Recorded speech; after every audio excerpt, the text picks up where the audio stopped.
Good morning and welcome to your Ignite News for Thursday, January 31st. I'm Adam Steinberg. And I'm Kyler Sanderson. Here's what's making news.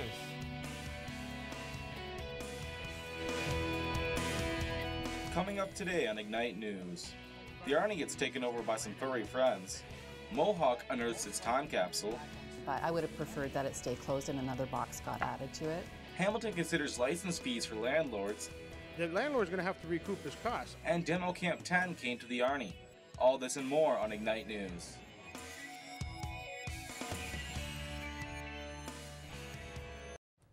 Hamilton's Public Works Department has asked for a 6.9% increase in their budget. The majority of the increase would go toward employee salaries and benefits. Councillor Sam Marula says the increase won't fly, stressing their goal is to get as close to zero as possible. The increased request comes on the heels of the recent firing of 29 employees for time theft and neglect of duties. Bedbugs are showing up in social housing complexes across Hamilton. Inspection reports have found high rates of infestation along with tenant hoarding and refusing treatment. They also noted the physical and emotional toll on the tenants. So far, the treatment has cost taxpayers over $2 million.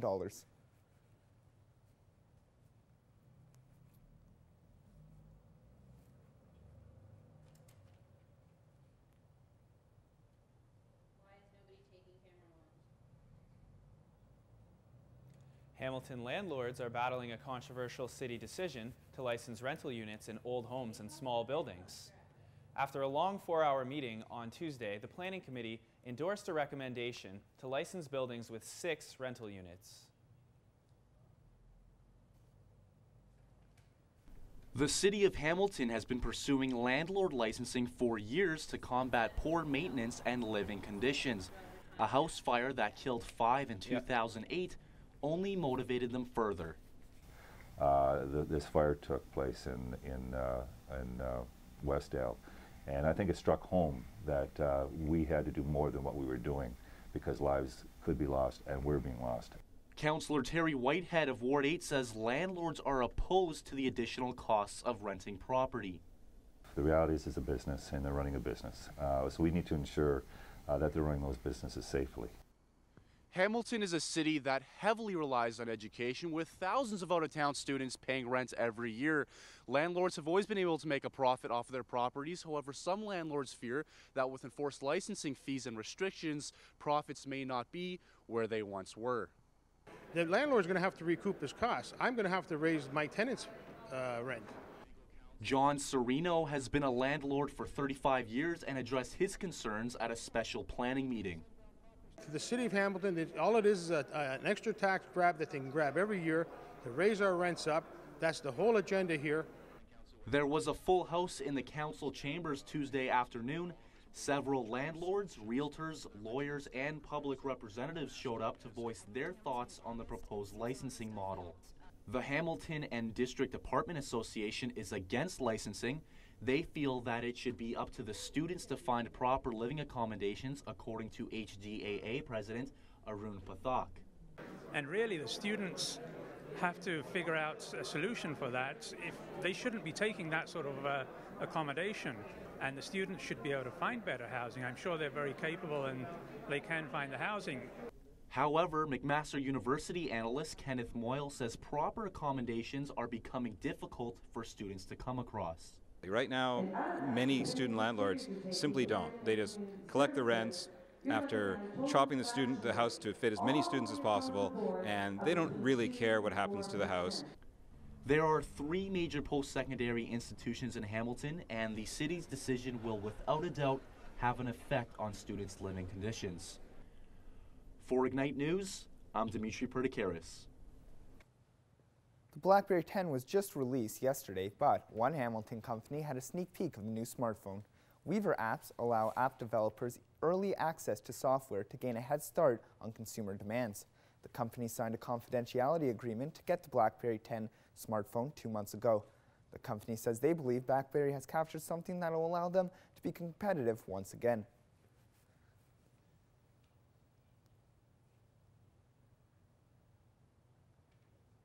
Owners of the Pearl Company Arts Center are shaken after 2 bullets were fired into their apartment in downtown Hamilton. Barbara Milne and Gary Santucci were showered with glass as shots were fired through a glass door on the fire escape. They suspect it could be linked to their efforts to clean up the neighborhood around their home. Police closed off a small section of King William just east of Stevens Street to assist with the investigation.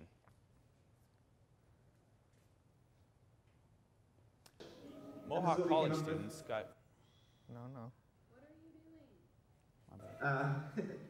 Demo Camp 10 took over the Arnie Monday night for an evening of talks and demos Mohawk on College some of the latest students got an inside look at the latest apps and software developments this week. The Arnie was home to Demo Camp, showcased the city's best and brightest. Ignite News reporter Charlie Chase has the story. And this is what we came up with. Demo Camp 10 took over the Arnie Monday night for an evening of talks and demos on some of the latest software developments to come out of Hamilton. One of the demos featured Over Air, a company dedicated to the spread of near-field communication technology, or NFC. NFC allows a user to make a smartphone perform an action by just holding their device near a coded tag. Tags can act as business cards and even go as far as turning off a light, depending on the code. The company's founder, Ethan Ho, tells us what made him create Over Air. I didn't know exactly what it was, so I got some tags and then I programmed them. Just tap, and my LinkedIn profile came up. And I thought, oh my god, this is great. Another demo featured software developer Matt Grand unveil Ham on Fire, an online app he developed in under a week. Essentially what I'm doing is mapping out where the Hamilton Fire Services sends their units out. And from that I'm creating some statistics based on what kind of events they're mostly responding to and where they're centered and things like that. The app pulls data from the Hamilton Fire Service incidents page and color codes it on a Google map. The blue ones here are the medical emergencies. Those are the ones that you're going to see most. Almost 70% of the calls they respond to are medical emergencies. This nice green one here, that's a false alarm, so that means everything's fine. And then if you scroll down a bit, we've got a natural gas leak up on the mountain. 7 units are responding to that right now. This was the 10th demo camp to be featured in Hamilton and featured demos of such apps as Hamilton Hotline and Ham on Fire. Reporting for Ignite News, I'm Charlie Chase. After 27 years sealed away, Mohawk College opened its time capsule. Ignite News reporter Scott Hayes has the story.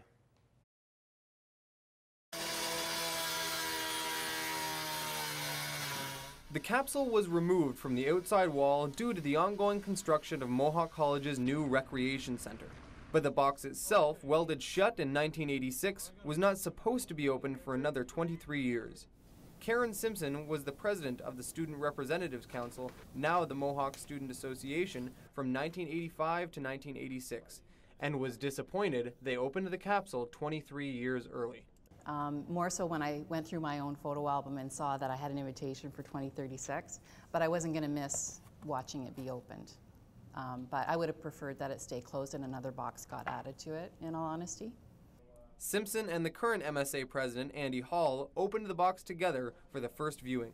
Inside, they found things like newspapers, yearbooks, buttons, posters, and a letter from Karen to the future student representatives detailing expectations of what they thought the future would look like.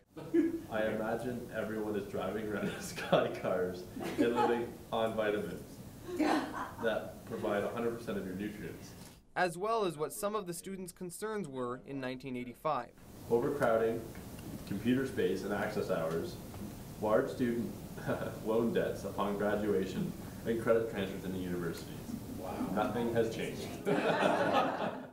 I'm definitely going to write a letter for myself to the future as well, and kind of do a bit of a look back on history. I mean, I'm a huge history buff, so I'm going to kind of look back on the progression between the SRC back then as it was to the MSA now. Richard Anderson, executive director of the MSA, says that what they decide to contribute to the new capsule will likely be similar to what they found inside. Certainly I want the students to put in what's important to them, so Andy had a chance to kind of reflect on what he saw today, but we'll have fun with that. I think we have a little time to come up with some new things. Reporting for Ignite News, I'm Scott Summerhays. A young man in his early 20s was found dead after being struck by a Via Rail train in Burlington on Wednesday evening. He was seen entering onto the CN tracks in the area of West Cumberland Avenue. The young man was seen to be walking by the tracks with headphones in his ears. The Halton Police Reconstruction Unit was called to the scene to investigate. According to police, no foul play is suspected. No passengers were injured in the accident either. An Ottawa fertility doctor will be facing a disciplinary hearing tomorrow. He is accused of using the wrong sperm in 3 procedures. Dr. Bernard Norman Barwin could lose his license if he is found guilty. The medical college alleges that 3 of Barwin's patients are not biologically related to their husband or donor. Last year, Barwin agreed to end his practice after the college filed its notice of hearing. Ironically, Barwin was recognized in 1997 for his profound impact on the biological aspects of women's reproductive health. The Arnie was an animal house, but it's not the way you may think. Ignite News reporter Neil Reyes has more. Mohawk students were treated with a visit from some exotic creatures during Common Hour. Representatives from Jungle Cat World, a zoo from Orinor, Ontario, showed off some of their wild residents. Some students, like Nick Martin, were lucky enough to get up close and personal with the animals. Great display. I've seen them before at the Burlington Music Fest, and I really love the animals. It's really good to have the awareness for people too. The MSA invited the zoo to introduce some of its furry friends to the students. Event coordinator Daniel Dowden says events like this help make the college experience worthwhile. Jungle Cat World travels all over Ontario, educating schools about the zoo and the animals they care for.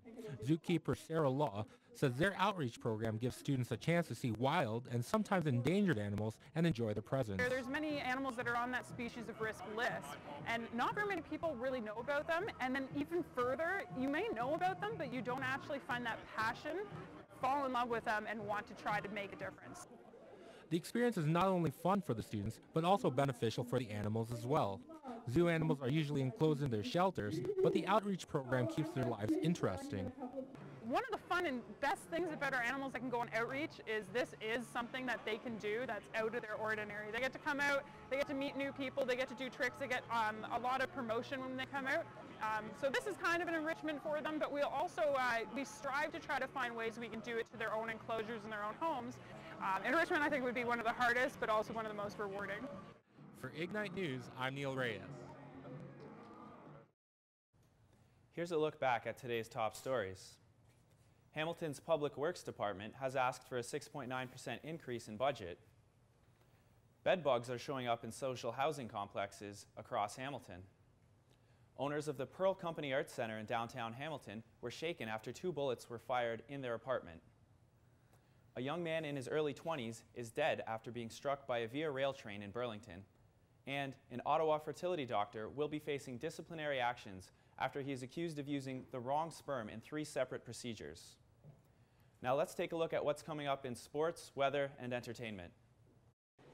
It looks like the springtime weather was just a fluke, so I'm keeping warm inside Mohawk as the temperatures drop. I've got your full forecast coming up on Ignite Weather. 30 Rock may be over, but Tina Fey has other projects underway. I've got all this and more coming up on your entertainment update. I'm Megan Petrolo. Here's what's coming up in sports. The latest on the Raptors' big trade.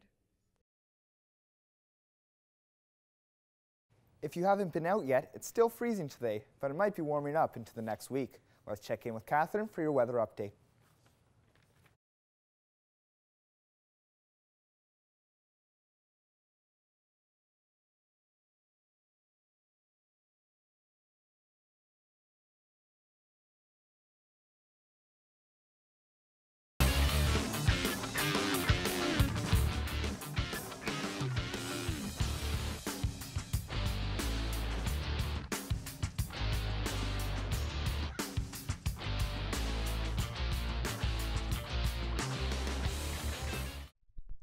Thanks, Adam.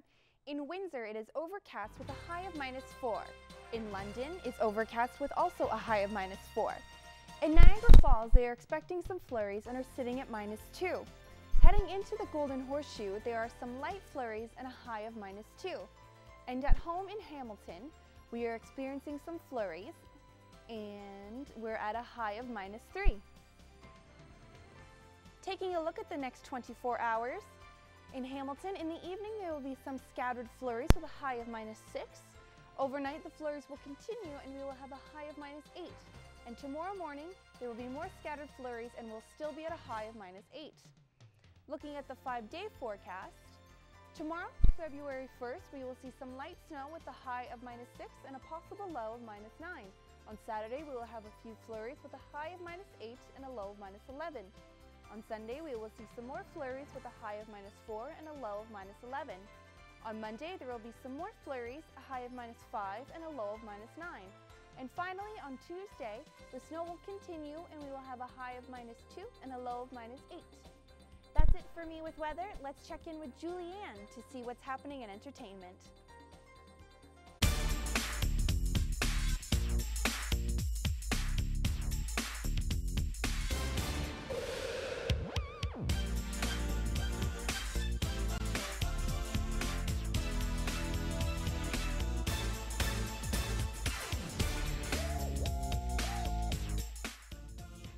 Thanks, Catherine. Tina Fey, who wrote the hit comedy Mean Girls back in 2004, is now hoping to bring the movie to a musical theater. The musical is still in its early stages, but she is also getting help from her husband.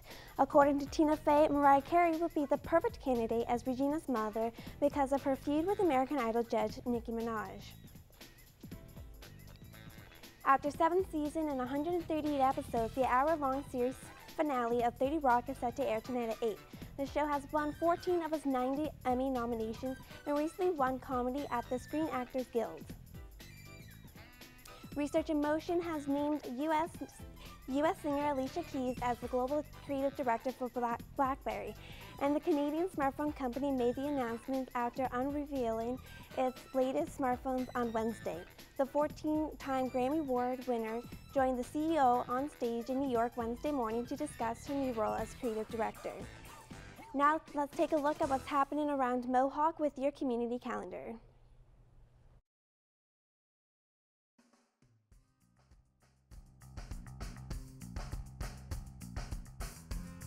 Jamie Farr, star of TV's MASH, will be returning to Hamilton to headline The Last Romance. The dramatic comedy will be playing at Theatre Aquarius from January 30th to February 4th. SoupFest 11, featuring soups from 24 local restaurants, is coming to the Hamilton Convention Center. The charitable competition is being served up February 6th. Also on February 6th will be the 2013 Business and Engineering Technology Career Fair, right here at the Fennel Gym. Now, back to the desk. That's a wrap for entertainment. Let's pass it over to Megan for your sports update.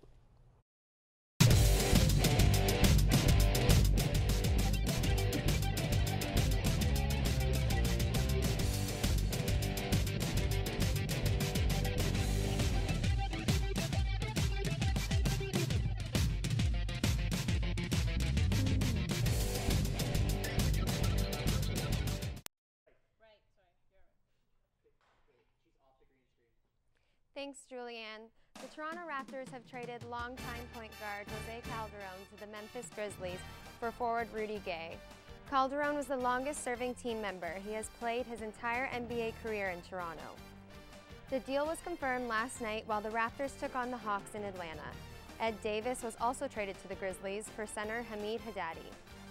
The Grizzlies then sent Calderon to the Detroit Pistons for Austin Day and Tayshaun Prince. On the ice last night, the Montreal Canadiens' 4-game winning streak came to an end. The Ottawa Senators cruised past the Canadiens 5-1. Goals were scored by Daniel Alfredson, Jim O'Brien, Mika Zibanejad, Chris Phillips, and Chris Neal.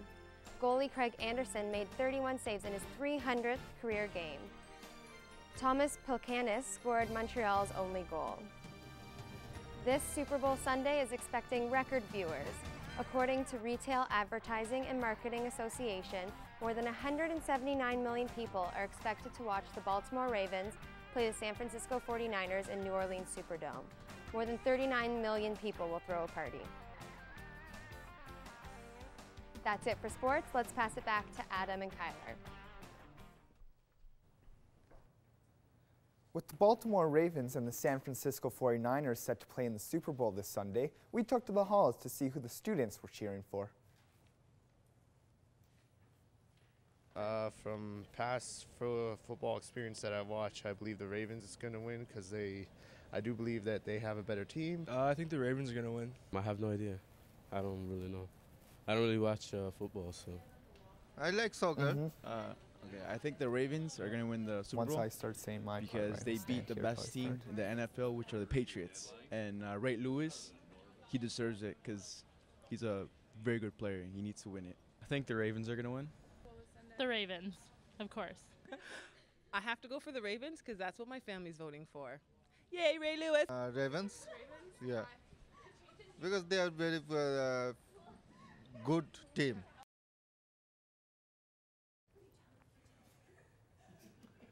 A giant golden cookie has been stolen from a German biscuit maker by none other than the Cookie Monster himself. A German resident has released a photo of himself to local media in a Cookie Monster costume while holding the golden cookie as well as a ransom note. The note demands that cookies be given to all the children in a nearby hospital and for the $1,350 reward for information be given to a local animal shelter. Failure to comply with his demands will result in the cookie ending up with Oscar in the trash. That's all for the news for January 31st. I'm Kyler Sanderson. And I'm Adam Steinberg. For more news updates, check out our website at ignitenews.ca. Thanks for watching, Mohawk.